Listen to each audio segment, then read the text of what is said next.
Welcome to the Mack Talks, everybody. I am your host, Scott Johnson. This guy is your co-host, Chase Hutchison. Good morning, guys.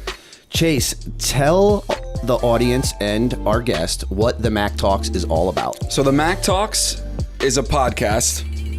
It's the vehicle that brings you the stories that you need to hear if you're a business owner, entrepreneur, or community leader. That's right. So today we have a great guest that we're super excited to have on. Chase, why don't you go ahead and do the intro? So today we have Valerie Boffy on the podcast. She's the co-founder of Women on a Mission, a nonprofit which raises funds in support for women survivors of war and victims of violence and abuse. Valerie is also a French tech entrepreneur as the CEO of Waft, an online perfume revolution. She started her business career in Hong Kong, working her way from regional to worldwide executive director for luxury brands such as Estee Lauder, Bally, and Cartier. And if that's not all, she's the 6th French woman in history to summit Mount Everest. Valerie, welcome to the Mack Talks. We're so excited to have you. Well, thank you very, very much, Chase and Scott. It's my pleasure to be your host today. Thank you. Yes. And hello to everybody. Yeah, so you're joining us remotely, obviously, from Singapore, correct? That's correct. Well, it's nice and warm, and I'm finishing up my day here. Yeah, you were just telling us that it's like mid-80s there, so... A little bit of a time difference as well. For us, it's going to be 10 a.m. in the morning, and for you, it's 10 p.m. So we're That's correct. Adjusting here. So I just wanted to kind of jump right in here, Valerie, and kind of start with, I understand that you're French, but you've built a career in Hong Kong and you currently live in Singapore. Is there a reason why you don't like to stay in one place? You like to just keep things moving or what? Like you get bored of certain places, you have to move to the next one or what? What's the reasoning behind that? There's a little bit of everything. Yes, there's a lot of truth behind this. I love Asia. I was born in France, raised and bred in France. I left for being an exchange student actually in the US when I was 17. Did high school graduation in Arkansas as an exchange student. Oh, yes, wow. Yes. That's cool. When Bill Clinton I was just getting ready to make a comment about Bill Clinton. You beat me to it. No. You're like, as soon as I say Arkansas and back when that was Bill Clinton's the next thing that comes out. That was in 87. So that goes back quite a long time. And then went back to France, did a business school in France, an MBA there, and then I just wanted to explore. Always, those books about Tintin and the Far East and all these adventures. I fed myself. It was a Belgium writer. You read all these books as a kid, and I fed all my imagination with all these stories around the world, and I just wanted to go. Hong Kong, China was definitely of curiosity, of interest. So landed in Hong Kong in 91 actually, when I was doing internship at the time for business, and then started my first job there for Estee Lauder. Awesome. And then went on from Hong Kong, spent 8 years of my life there, then went back to New York for Estee Lauder as well, worked in New York at the head office, at Estee Lauder head office here on 59 in New York, 59 and Madison. For 4 years, then went back to Hong Kong. Actually, I started the regional office for a Swiss brand called Bally, who does shoes from the 1850, very high craftsmanship. And I opened the regional office in Hong Kong and started duty-free business there and opened the first shops, in airports. So how to sell shoes and accessories in airports. At the time, it was very much liquor and tobacco and perfume. Yeah. So very traditional. And then, then that brought me back to Switzerland for a little while, then on to Cartier, so France as well. But my taste for Asia never died, and I just couldn't wait to come back to this side of the world. Been here now for another 9 years, but in between spent time in France, in Switzerland, and in London as well. Within all of that journey, at what point did you start Waft? Oh, that was only 3 years ago, Okay. and that was with my husband. It was. So I stopped working probably in 2002 or 3. My son Lucas, 15 years old, was born at the time. I was in London, and I got really involved into a charity called Women for Women International, and I was very fortunate to meet the founder of Women for Women International, which actually is a very large charity supporting women in countries at war, created by the daughter of the pilot of Saddam Hussein. Oh, wow. Shelby, Zainab, Shelby Zainab, and I was hypnotized, humbled by her story, and I just wanted to help and support it. Tell us a little bit more about the nonprofit. Like, tell us a little bit more about, what they do, what they've done, where they're going and stuff. What you guys are doing. So this is back in the UK. Then I moved in Singapore, and I wanted to start the antenna actually of Women for Women International in Singapore. Yep. But because of the laws here, you had to actually give back to local entities as well. Mm-hmm. So what happened is I co-founded then a Women on a Mission, which by treks. We raise awareness as well for gender equality. We work with a lot of government institutions here as well in Singapore, and we support and raise funds for Women International. And it's because of Women for Women International that I actually did my first trek raising funds to Everest Base Camp. And then when I looked up, my life tilted. It was at the right time. I was already so hold on. I don't count in feet. I count in meters. But base camp is 5,500 meters. So you multiply by 3. It's probably about 17,000 feet. And the summit is 29 plus. Is not that far when you're already midway, right? Yeah. So I went back down, and I told my husband and my son at the time, I said, this is my next challenge. This is what I want to do. And I trained. And how long do you have to train for? Okay, I trained for 4 months, but I trained really, really intensely. I'm quite of a rather intense person. Okay. So when I get my head into something, I give the 200%. I gave everything I needed. And I think for 4 months, I discovered one muscle every day or a bunch of new muscles every day. Wow. It was aching for 4 months. Yeah. And how did that feel, like, to be able to, conquer such a feat, you know what I mean? And be, the sixth. What was it like at the summit? What did you feel? What did you experience? First of all, I'm one of those persons who do not feel that I've conquered anything. I am utmostly, I don't know whether this is a word, but I'm so humbled to have been lucky that the mountain let me climb it. Yeah. I don't believe that you conquer. I believe that, yes, there is, that luck where opportunities meet preparation. Yes, I was ready. I was mentally strong and so on. But that other luck, the mother nature luck, this one you don't know. And you might be lucky or you might not be lucky. And if you've got a serac, and if you have a crevasse, if you have something, your journey, your dream might just end right there. Yeah. And I was lucky to be able to go through this and be able to reach the summit and see from the top of a mountain, that mountain. Yeah. Of the world, and it's spectacular. I would say it's beyond words. It's very, it's yes, it is an achievement, of course, but it's but when you get there, I think, as far as I was concerned, I was so you focused. Yeah. Because, laser focused.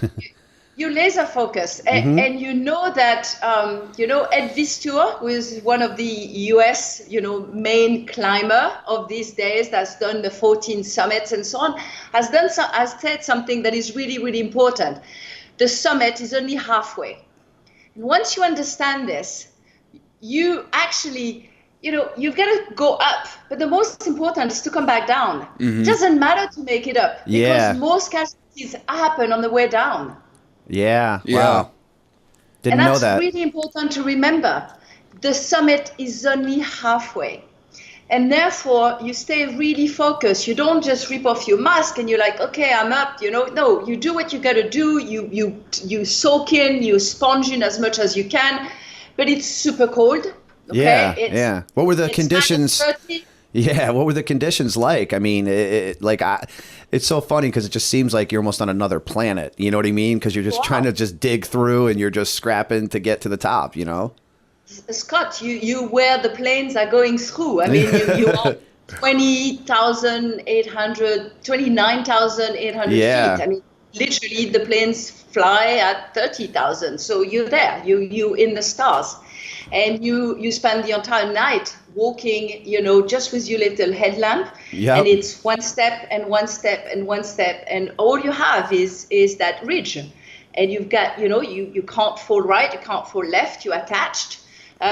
So you have to click and click, click and click. So you formatted and condition your mind to just be so focused. So by the time you get there, you kind of unfocus for a few minutes, 15, 20 at most. You take your photos, you look around, but you're so scared that you need to get back down based on the oxygen that you still have left and the resources. You don't have any more resources because, frankly, you've given everything you've got by the time you get up there. Yeah. And then the big question is, how do I make it down? How? Where do I find those resources? So lesson number one, you find resources that you don't even know exist. Yep. Mm-hmm. To me, this is the biggest take that I've learned is, when you say I can't do it, well, you can. Let me tell you, you can. Yeah. This is going to drive it. Your mind is going to drive it, not your body. Your body might be broken. Your body can't take it anymore. But your mind can make you Get walk. through it. Yeah. Yeah, and it's such a great metaphor. I think the mountain itself is such a great metaphor for life and for entrepreneurship. And I guess the real question is, what was it like when you got back to the bottom after summiting and you were alive and well and you got to see your family again? And because I imagine that whole time, every second climbing that mountain, it's life or death. You're focused. You have to be laser focused. So then when you get to the bottom, that's really the summit, right? Is returning home. That's right. Yeah. It's to make it alive to your loved one. And then you realize, how lucky you've been. The year, it was in 2012 that I summited. And that year, the mountain took 11 people. 11 people in that little window from the 1st of April to the end of May. That's it. Yeah. Yep. And it's not neglectable. It is not the deadliest mountain. But it is dangerous, and you have to know that, and you have to assess and to weigh that risk before departing. And I would say that climbing Everest has a lot of parallelism with entrepreneurship. Yeah. The way you assess your risk, the way you rely on team, the way you learn, what to do and what you don't know what to do, and what you don't know. Actually rely on people who know and not second guess them. I had a Sherpa, and if it wasn't for the Sherpa, I wouldn't probably be here. Yeah. Mm-hmm. Because he's the one who was reading the mountain, not me. He's the one who had the knowledge. Stop now. Don't move. Wait. Move faster. This is not going well. Is the one. And here you surrender. You suddenly, you in the hands of the sacred mountain, a will to actually let you. See the top from other sense. Yep. And you Sherpa. Yeah. And you've got so. And to me, it's a lot like what you said. Entrepreneurship is a lot like it because you just have to believe in it. Like you have to know that you can do it in order for you to be able to do it. So you kind of have to push through mentally through a lot of different things with entrepreneurship. So I thought it was funny how you kind of commented how it's a lot like that. So that kind of leads me to my question for you, which is, have you always had that entrepreneurial kind of, that drive in you even when you were younger, or did you just feel that kind of click somewhere, within your journey? Or were you always this type of, when you were younger, you just did a lot of things that really pushed yourself as well? Okay.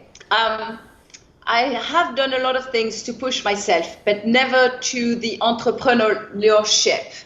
And I think my husband is the one that is he's a serial entrepreneur. I'm not. By nature, work-wise, I'm very much into that safety net. I'm a good executant. You know, I've got a goal. You tell me what I need to do, it gets done. Almost by all means. I will get it done. Okay. But I've never really thrown myself into a new job like this. But yes, I've done off the beaten track travels and went for jobs, you know, where people will stay within their comfort zone. I believe into stepping outside of the comfort zone to find magic. Yes, I've always believed in this. But then there's a big difference between actually starting a company. And you know, when you want to start a company, you've got your ideas, and then you start talking to people, and you've got all this background noise. You know, everyone has an opinion on it. And it's very difficult actually to tune this down and to continue to believe. You know, you can take all these arguments, but then you have to say, okay, what is it that I want to do? What is it that I believe? And somehow, at some stage, when you start even a company, you've got to say, okay, you might be right, you might be wrong, or whatever. But at the end, it's me, and I'm taking the risk. And weighting that risk and balancing it with your family as well, with the context, your outside, your social context, you know, why, and exactly understanding why you're doing it as well. You know, do I need to prove myself, or is it something inner, an idea that I really believe in it? It's a lot of different perspectives and ideas that come to you. So yes, there's lots of parallel, but am I an entrepreneur at heart? I'm not sure. My husband would probably say no, and I would probably agree with him, because the fear factor is not something that I manage very well. Work-wise, the fear factor in the big world in terms of traveling and physically surpassing myself. Yes, I can challenge this. That I know. I know how to manage my resources, mentally and physically. But the fear factor associated with the roller coaster of an entrepreneur, this is much more. That's much harder. No, I hear you. So tell us a little bit about Waft, and tell us a little bit about the brand. Tell us a little bit about how you came up with it, and just speak a little bit about your mission with the brand and stuff. Sure. So Waft is quite disruptive. You've got a big industry. Yeah, we like that. I like to hear that. Disruptors. I love disruptors. That's great. I love to hear it. So you've got a big industry that has not moved over centuries and centuries. You've got big brands with social status, making you believe that your scent is your DNA, and that you've got to be loyal to that DNA because it's you. But actually, your scent is part of your multifaceted personality as well, right? You can wear that checkered shirt today, Scott, but also you can wear a black t-shirt, you can wear a very formal gown. I mean, there's so many things you can wear, and yet you're the same Scott. But you adapt different context and different side of your personalities. If you go, play volleyball with your kids or your family or whatever on the beach, you're obviously going to wear shorts, but you wear, other type of shoes. And I mean, it all depends on the moment, and the scent should be an accessory that goes with that moment, goes with that mood. I wake up in the morning, I go down, I smell a few fragrances, and I'm like, okay, what do I feel like this morning? What is my mood? Do I want to be invigorated? Do I want to be fresh and, a green, cutty, grass cut type of smell? Or do I want something a little bit more sensual and enveloping, or whatever it is? But every moment, it's like food. You get out in the morning and you're like, okay, what do I feel like? I mean, you like steak and you like coffee, but you might not eat it at the same time. You might not have, that big meal first thing in the morning, or you coffee with pancake, going to bed. So it sounds like of moods. Yeah, so it kind of almost sounds like you know, kind of what you're saying is like the way the industry has been kind of programmed is like, you're going to eat the same thing every day because this model is eating it, which is just unrealistic was what you're saying. It should be an accessory, like kind of to where, you know, you're feeling, you know, if you're feeling in a different way, you like this smell, you know, you like that smell. So I think it's really cool, you know, your outlook on it. We're all about creating your own wardrobe, okay? So we have this partnership. So how it all started, just as a very small nutshell. I was here in Singapore, and I've been in the industry for a long time, and I've got this friend from New York, actually, who says, this lady is going to come over. She's very much like you. You guys are going to hit it off. She's going to head creative department of IFF. Yep. And he said to me, you know, on Messenger, whatever, go, you know, and make contact with her and help her set up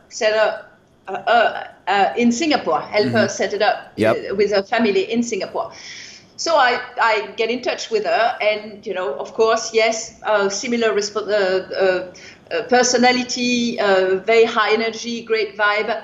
So we're starting, you know, sitting outside under the porch. It's warm outside, having a glass of wine, redoing the world of fragrances, and thinking, what is the next big idea? How do we actually move from this static industry that is very social, status orientated? I buy a Chanel because, or I gift you a Chanel because I have a high view of you, right? If I buy you a Zara fragrance, you're going to say, you're pretty cheap, friend. Yeah. You know, this is not how you see. This is the esteem you have for me. I mean, this is the price tag that you put to it. Yeah. But if I buy you a Tom Ford fragrance, you're gonna say, okay, you like me. You know, you respect me. Okay. Whether or not you like the juice is a completely different story. Mm-hmm. So we thought, okay, but how do we make fragrances? You know, is it an espresso machine where people can choose the juices, or, you know, is it a shop, or but shop locations, you need stock, then you go back into the same KPIs, okay? Yeah. And then my husband is in there, you know, in background listening, and he says, ladies, there's only one way to do it. It's to do it online. Yeah. And I remember Joanna and I looking but saying, but it's fragrance, it's emotional, you know, you've got to smell it. How can you smell fragrance online and buy it if you're not a brand? Yep. And from that moment, we've actually created a journey online to try to capture your mood, your context, your emotion, and what you like in a fragrance in order to create a fragrance for you. That's great. And we partner with IFF. So we went, and IFF welcomed us because of that idea that was disruptive of the current model.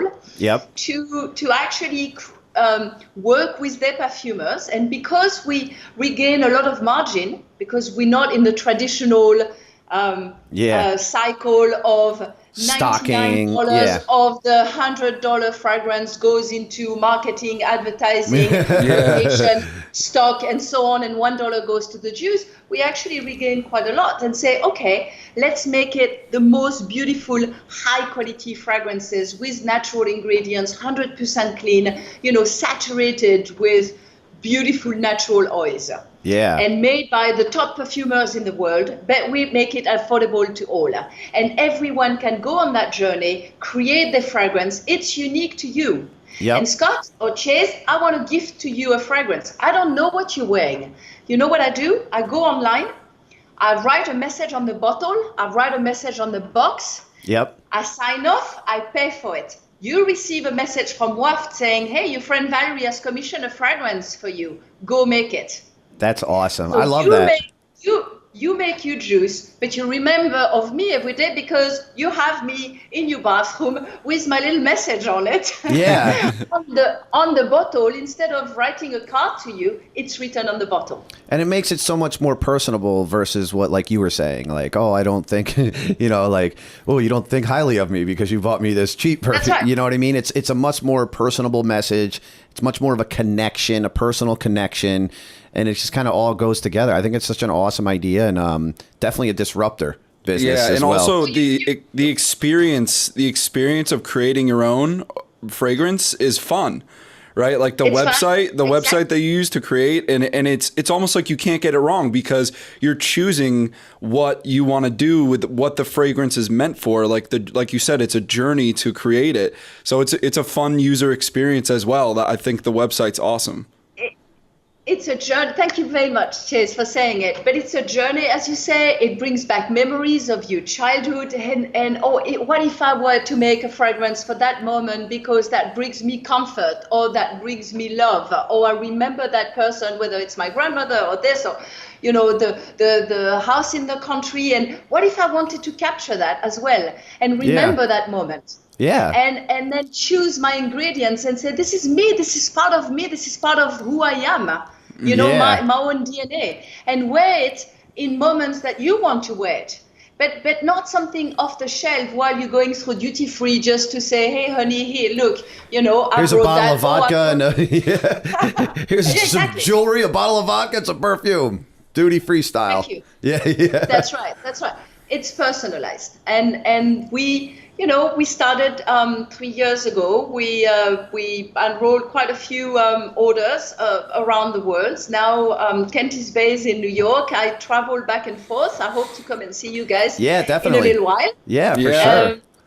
And I'll send you some codes. I want you to create your own fragrance and be able to talk about it. Yeah, definitely. I was actually going to ask you. So we have I have a Boston Terrier. He's our podcast dog.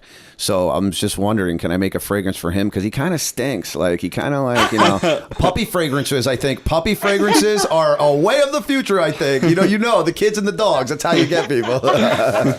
Okay, well, you do whatever you like. You're like, listen, you give it to whoever you want when you're doing. So, but that's That's up to you. But I do want to say though that I understand you said that you're definitely an entrepreneur. I mean, just what you just described right there. I mean, that's the people that are disruptors of industries, they are entrepreneurs. So I understand that maybe you don't see yourself as that type of entrepreneur, you know what I mean? But from me and from my standpoint and from what I'm looking at and from what I'm hearing, you're an entrepreneur across the board, because you created this business, you keep kind of pushing yourself and kind of evolving yourself and, within business, but then also personal life. So I think that's, kudos to you. Just to illustrate what you just said, this writer, Red Hoffman, who says an entrepreneur is someone who jumps off the cliff and built his plane on the way down. Yeah. That's exactly this. Because when you think about it, you want to take that risk because it's fun, because it's different, because you want to think outside of the box. Because again, this is where the excitement, at least for someone like this is where the excitement comes, because it's the unknown.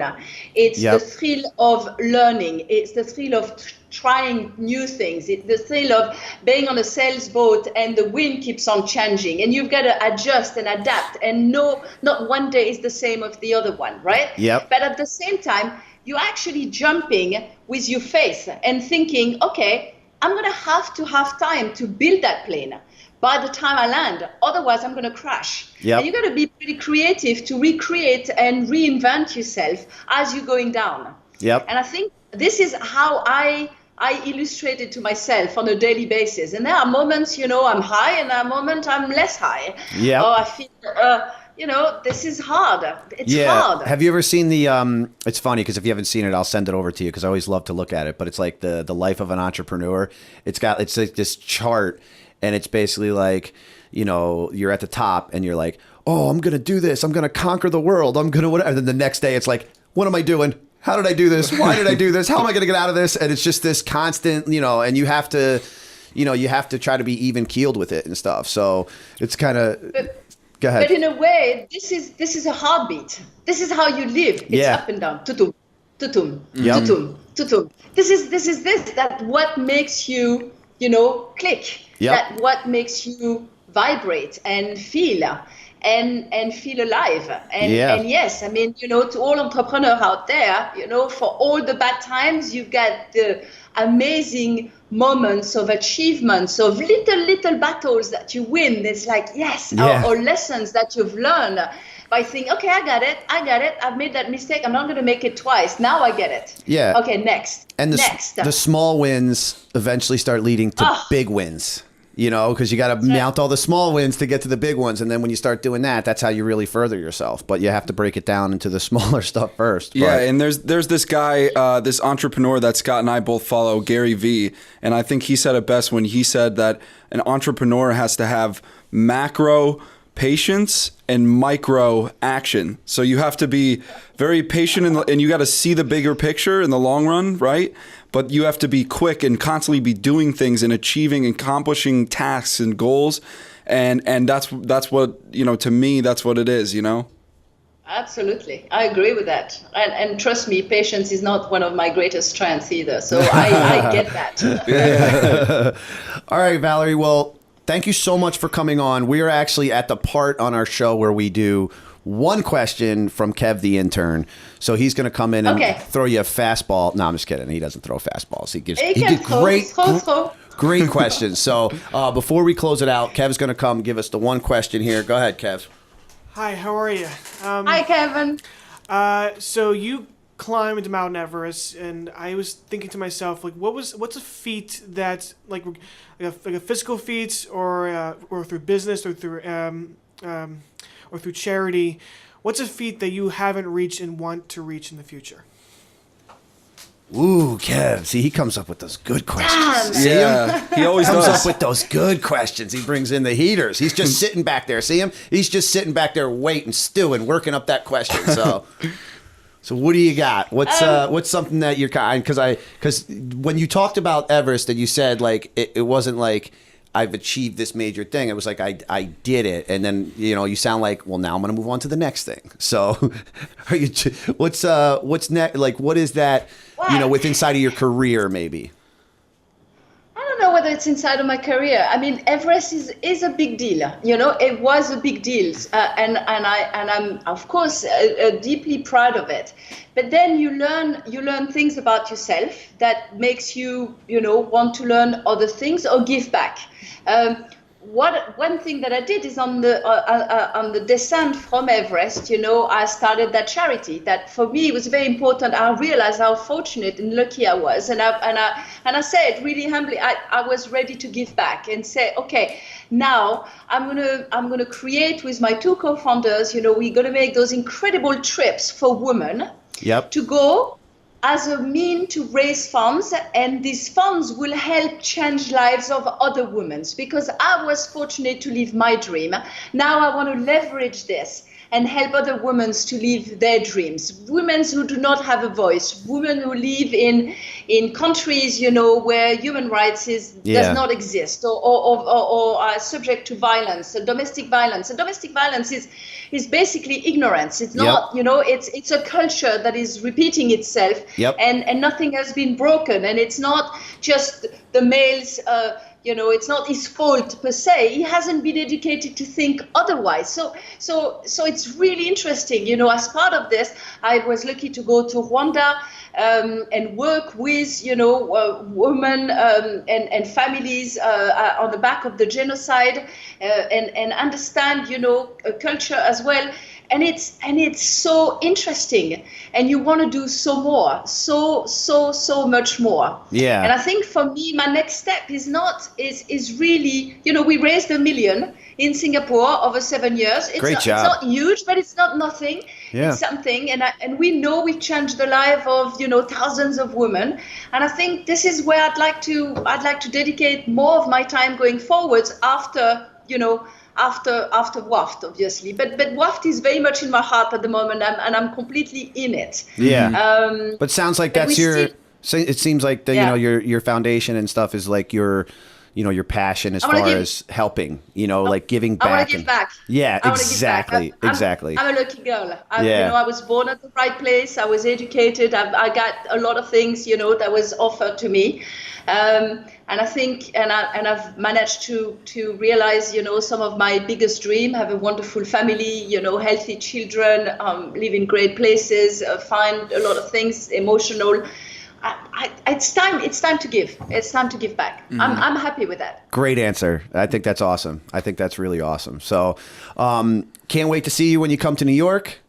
Thank you very much, both of you and the three of you. And thanks, Kevin, for the challenge question. Yep. So thank you very much for having me tonight. This morning. Sorry. Yeah, tonight for you, this morning for us. So, so Chase is going to actually go ahead and get ready to close us out. Like I said, I really appreciate you coming on. So Chase, go ahead and... Sure. So thanks for joining us, everybody. And if you're looking to learn more about Valerie and Waft, you can visit her website at www.waft.com. You can go and create your own fragrance there or for a friend. Follow her on Instagram at Waft Fragrance, and on Facebook and YouTube, just search Waft Custom Perfume. Valerie, thanks so much for joining us. Thank you so much, and for all the auditors, we'd love to give as well a little reduction or a little discount as well. So for everyone, wanting to do their own, there will be a code on the Instagram as well, which is Mack Talks Waft, and that will entitle any of you to 15% discount as well. So just use that code. And when you enter. And we'll push that out with a lot of stuff as well, and we'll make sure that we put it on the post and everything. Exactly. All right. Exactly. All right, great. Tell your Thank son, you so much for having me. Tell your son thank you for helping out with the technical stuff on that end. It's always good to have the young ones around. Exactly, All right, great. Have a great day. Goodbye, gentlemen. Bye. Bye-bye. Thank Bye. you. Bye.